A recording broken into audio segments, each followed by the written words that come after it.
A continuación se van a cubrir diversos aspectos relacionados con las ecuaciones diferenciales que nos permitirán distinguir pues, los distintos tipos o las distintas formas o las distintas soluciones que podemos obtener.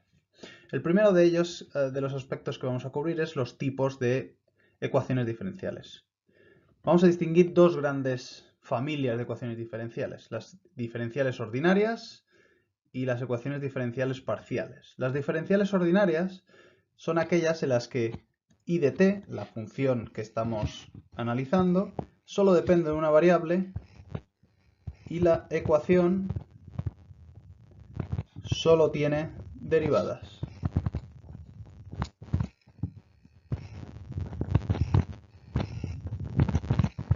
Es decir, no contiene integrales o no contiene otro tipo de operaciones. Un claro ejemplo de este tipo de ecuaciones es un circuito RLC serie donde tenemos una bobina, un condensador y una resistencia conectadas en serie con un generador de tensión E sub G.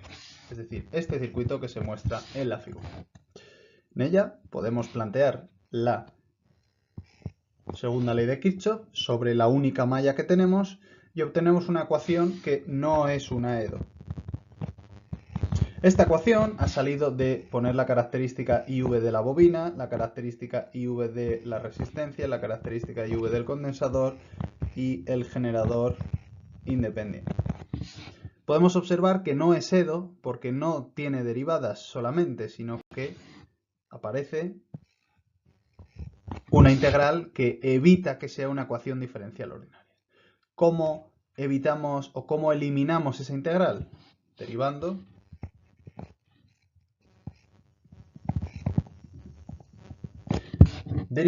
obtenemos nuestra ecuación diferencial ordinaria, es decir, derivamos el primer término con respecto a t, el segundo término con respecto a t, la integral con respecto a t, con lo cual eliminamos la integral y el término independiente, el generador independiente con respecto a t. Posteriormente, para obtener la fórmula que hemos presentado anteriormente, dividiremos por L para tener la derivada de mayor orden con un factor de 1, obteniendo la EDO que se muestra en la parte inferior de esta diapositiva. Y esa ecuación ya sí que será una ecuación diferencial ordinaria de las cuales en los próximos vídeos y en las próximas clases seremos capaces de analizar. El otro tipo de ecuaciones que hemos mencionado anteriormente son las ecuaciones diferenciales parciales, donde I de t no depende de una sola variable, sino que va a depender de varias. El primer ejemplo, que es el potencial de un punto xy. Ese potencial, que es una ecuación clásica de ecuaciones diferenciales parciales, EDPs, nos indica que pues el potencial depende de la derivada segunda con respecto a la coordenada x y depende de la derivada segunda con respecto a la coordenada y. Es decir, tenemos derivadas con respecto a dos coordenadas distintas. Otro ejemplo más relacionado con circuitos es el siguiente. El ejemplo número 2, en el cual se dice una bombilla que funciona a 120 voltios y consume 75 vatios. Si decrementamos su voltaje en 5 voltios y la resistencia de la bombilla aumenta en 8 ohmios, ¿cuál es el cambio de potencia? Aunque a priori esto pueda parecer que no estamos tratando con una ecuación diferencial parcial, en el fondo sí que se puede modelar este problema mediante ecuaciones diferenciales parciales. Lo primero de todo es calcular el valor de esa resistencia. Bueno, pues si utilizamos la fórmula de la potencia y aplicamos la característica de V, veremos que P es igual a V cuadrado partido por R. De ahí podemos despejar la R y obtener el valor de 192 ohmios. Posteriormente, si cogemos la misma fórmula, P igual a V cuadrado partido por R, y consideramos que esa fórmula, es decir, la función P, depende de dos variables, depende de la variable V, la tensión, y depende de la variable R, la resistencia que podemos tener, podemos calcular dos derivadas. Una primera derivada con respecto a V, cuyo valor sería 2V partido por R, y una segunda derivada con respecto a R, cuyo valor sería distinto, sería igual a menos v cuadrado partido de r cuadrado. Con lo cual, teniendo en cuenta estas dos derivadas, es decir, estas dos posibles variaciones de la potencia, cómo varía la potencia con respecto a la tensión o cómo varía la potencia con respecto a la resistencia, podríamos resolver el problema que nos piden, es decir, el cambio de potencia. En concreto, para el cambio de potencia, que sería este cambio de potencia, lo que haríamos sería cuantificar cómo varía mi función con respecto a la tensión, la derivada de mi potencia con respecto a la tensión, por la variación en tensión. Y cómo varía mi función con respecto a la resistencia por el incremento o la diferencia de resistencia que yo tengo. Fijémonos que la diferencia de tensión y la diferencia de resistencia, la diferencia de tensión en el enunciado se indica, son 5 voltios, la diferencia de la resistencia también se indica en el enunciado, son 8 ohmios. Con lo cual lo único que tendríamos es que sustituir los valores de la tensión y de la resistencia en las distintas fórmulas que hemos ido calculando para obtener un cambio final de menos 9,3 vatios. Y entonces, bueno, pues podríamos ver que hemos resuelto el problema con una fórmula P igual a V cuadrado partido por R que, bueno, pues depende de la V y depende de la R, es decir, depende de dos variables, con lo cual estamos hablando de una ecuación diferencial parcial. Otro concepto importante es sistemas de ecuaciones diferenciales ordinarias. En estos sistemas de ecuaciones, normalmente lo que tendremos será que para cada función desconocida requeriremos una ecuación, es decir, si tenemos dos funciones desconocidas, necesitaremos dos ecuaciones, si tenemos tres funciones desconocidas, necesitaremos tres ecuaciones, y las ecuaciones han de ser linealmente independientes, puesto que si no lo son, pues no tendremos un sistema.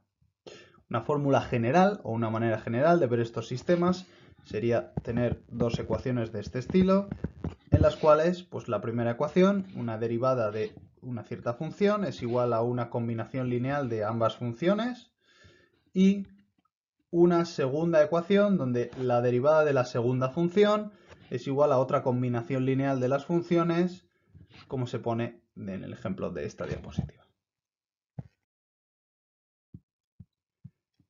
Adicionalmente, el orden de una ecuación diferencial ordinaria se puede definir como el valor de la derivada más alta que existe en esa ecuación.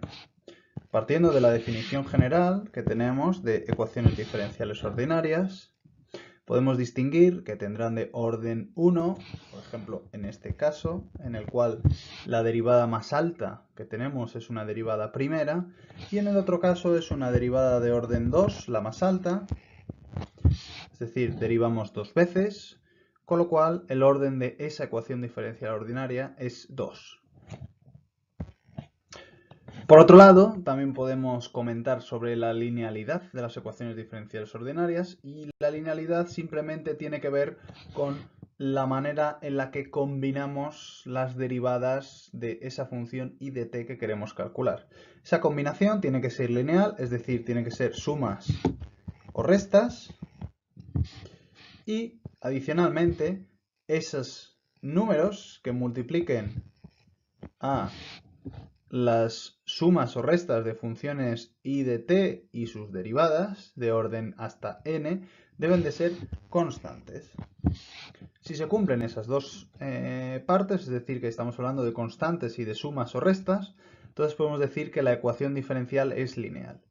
En circuitos, todas las ecuaciones que trabajaremos serán lineales y de coeficientes constantes. Por último, comentaremos dos aspectos importantes acerca de las soluciones de una ecuación diferencial ordinaria y su existencia.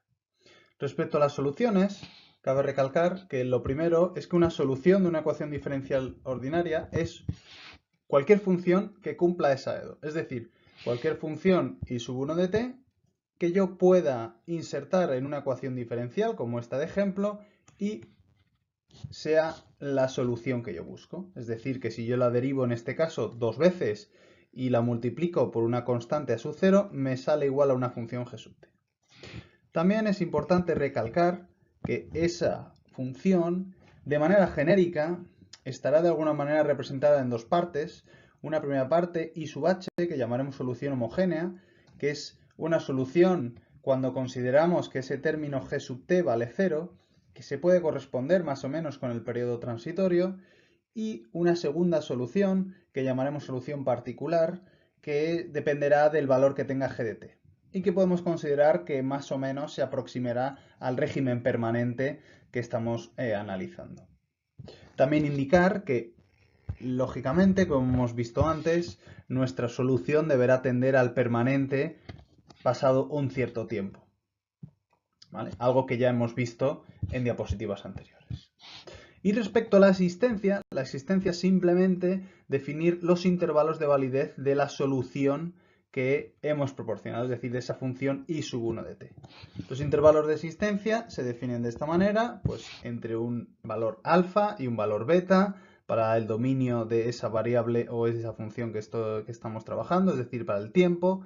Y aquí las cuestiones a plantear, que iremos viendo en sucesivos temas y vídeos, son si existe solución o no. Es decir, puede no existir una solución a la ecuación que estamos intentando resolver, y unicidad de esa solución. Es decir, ¿esta solución es única o existen varias soluciones que pueden obtenerse para esa ecuación diferencial ordinaria?